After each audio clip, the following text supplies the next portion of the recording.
Hello!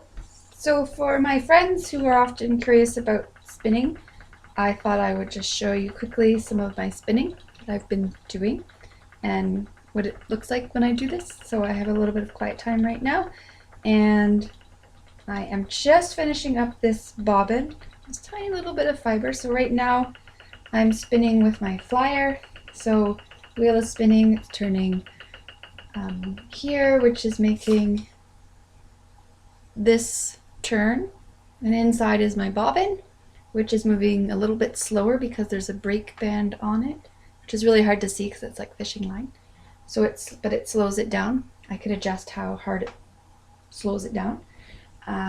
So this goes around a little faster, so it wraps it on, but it also adds twist into the yarn that I'm doing. Almost done this little bit of fiber, which is part of a much larger bit.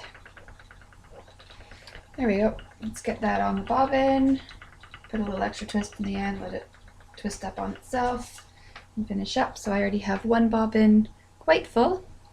I've made them fuller, but I have to apply two together. This one's pretty full, and it all comes from one of these long things of top. This is merino and silk in a colorway called garnet, although it looks very purple to me.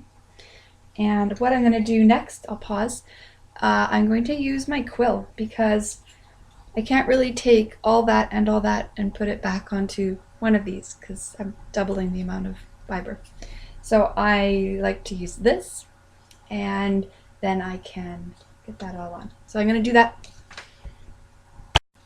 So now what I'm doing is spinning onto my quill. Basically, I've taken this, it's actually a big fat bamboo knitting needle with a little whirl at the end that somebody else made, not me, because they had to drill a hole because it's secured into my flyer.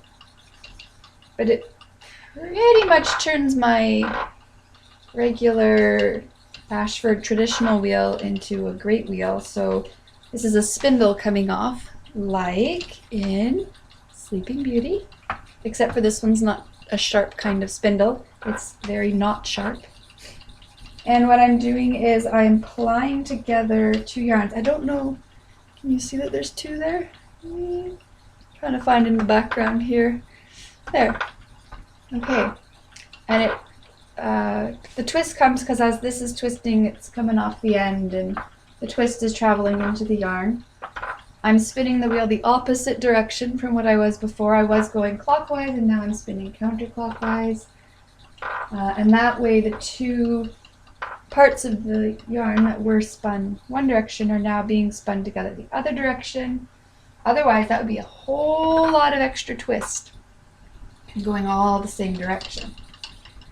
And the two bobbins that I made are in my very fancy schmancy Lazy Kate, made out of a children's shoebox to be exact. And I just stick a couple of knitting needles. I put punched holes in the sides and use knitting needles to hold the bobbins on. And it's good enough for me. And then I don't always have to stop, but sometimes I have to stop the wheel to wind on.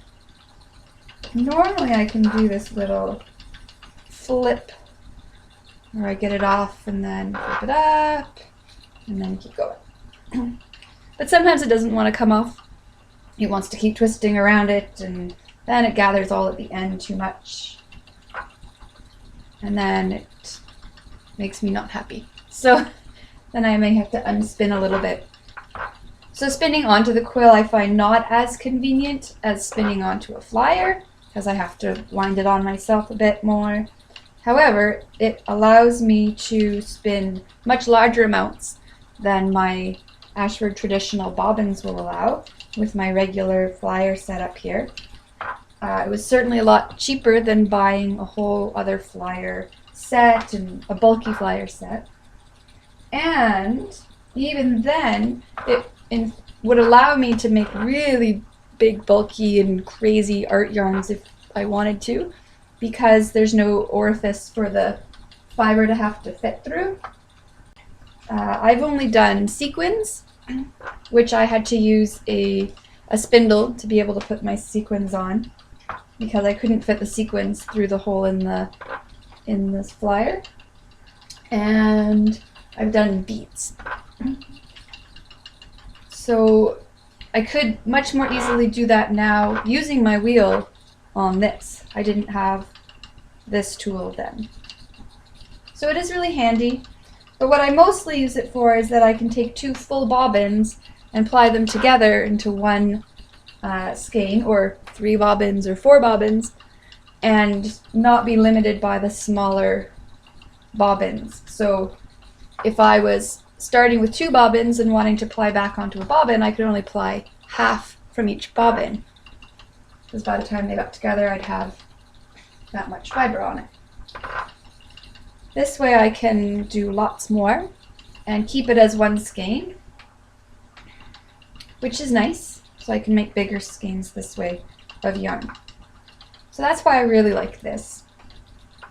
And again, much less expensive than buying a whole new setup and all new bobbins for it, or another wheel, which I have neither the money nor the room for.